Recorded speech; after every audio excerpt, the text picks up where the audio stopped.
Bismillahirrahmanirrahim. Assalamualaikum warahmatullahi wabarakatuh. Perkenalkan, nama saya Sarah Nabila dari PAI 2C. Saya akan memaparkan beberapa materi dari mata kuliah Ulumul Al-Quran, yaitu yang pertama Nuzulul Al-Quran, kedua Ashab an-Nuzul, dan yang ketiga Munasabah. Sebelum saya menjelaskan beberapa materi yang telah saya sebutkan, saya akan menjelaskan apa yang dimaksud dengan Ulumul Al-Quran itu sendiri. Ulumul Al-Quran adalah ilmu yang membahas segala sesuatu yang berkaitan dengan Al-Quran secara bahasa yang berasal dari kata ulum, yang berarti ilmu-ilmu atau kumpulan pengetahuan. Sedangkan Al-Quran yang berarti merujuk pada kitab suci umat Islam yang mencakup dalam tujuan mempelajari ulumul Al-Quran, ruang lingkup pembahasan ulumul Al-Quran, manfaat mempelajari ulumul Al-Quran, dan sumber belajar ulumul Al-Quran. Baik, kita lanjut pembahasan materinya yang pertama, yaitu tentang Nuzulul Al-Quran, yang berasal dari dua kata bahasa Arab, yaitu nuzul yang berarti turun dan Al-Quran yang berarti kitab suci umat Islam. Secara harfiah dapat diartikan sebagai peristiwa turunnya Al-Quran dari Allah Subhanahu wa Ta'ala kepada Nabi Muhammad SAW. Peristiwa ini namun bersejarah momennya bagi umat Islam yang menandakan dimulainya penyampaian wahyu dari Allah Subhanahu wa Ta'ala untuk membimbing manusia ke jalan yang benar. Sejarah singkatnya, Nuzulul Al-Quran pertama kali terjadi pada malam 17 Ramadan di Gua Hira, Jabal Nur, dekat Mekah pada tahun 610 Masehi. Pada saat itu, Nabi Muhammad SAW sedang mencari ketenangan dan mendekatkan diri kepada Allah Subhanahu wa Ta'ala. Pada malam itu, Malaikat Jibril alaihissalam datang membawa wahyu pertama, yaitu surat Al-Alaq ayat 1-5. Pada Nuzulul Al-Quran tidak terjadi sekaligus, melainkan secara bertahap-tahap selama kurang lebih 23 tahun. Malaikat Jibril menyampaikan wahyu kepada Nabi Muhammad SAW dengan berbagai cara, seperti secara langsung, melalui mimpi, dan tulisannya. Keistimewaannya: 1. Sebagai pedoman dan petunjuk bagi umat Islam. 2. Malam diampuninya dosa-dosa. 3. Malam dibukanya pintu langit. 4.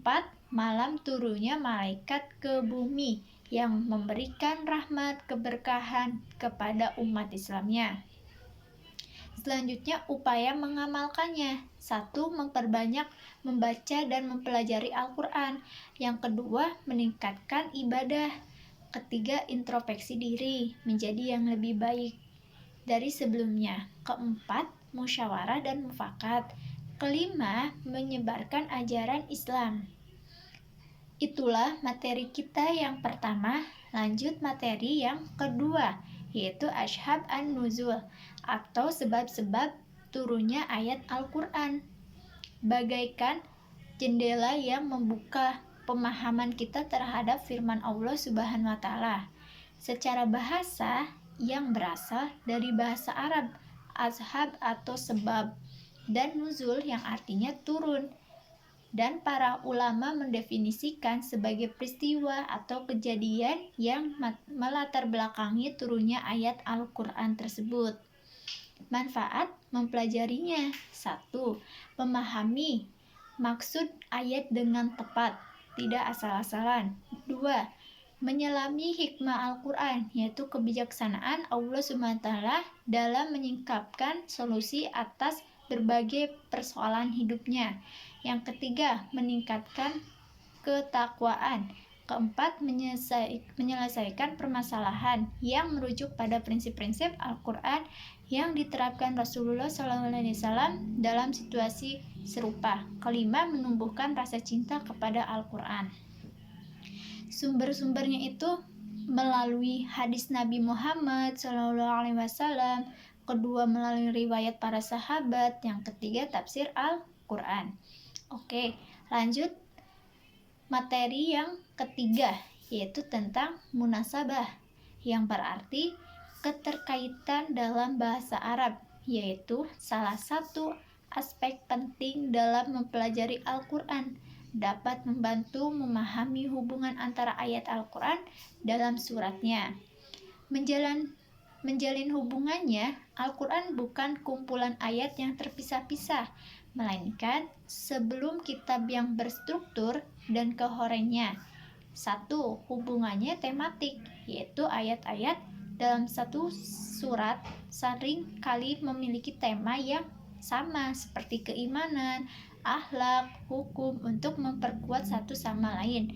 Yang kedua, hubungannya kronologis, yaitu Al-Quran tidak selalu diturunkan secara berurutan kronologis. Yang ketiga, hubungan kausalitas. Al-Quran seringkali menjelaskan sebab dan akibat dari satu peristiwanya. Manfaat mempelajarinya. 1. Memahami ayat tersebut dengan dalam. Kedua, menemukan keterkaitan antar surat. Yang ketiga, meningkatkan kemampuan tafsir. Keempat, menumbuhkan kebijaksanaan terhadap Al-Quran. Baik, terima kasih atas perhatiannya. Sekian dari saya, semoga materi yang saya sampaikan bermanfaat dan berkah untuk kita semua dunia dan akhirat. Saya Sarah Nabila mengucapkan wabillahi taufiq wal hidayah. Wassalamualaikum warahmatullahi wabarakatuh.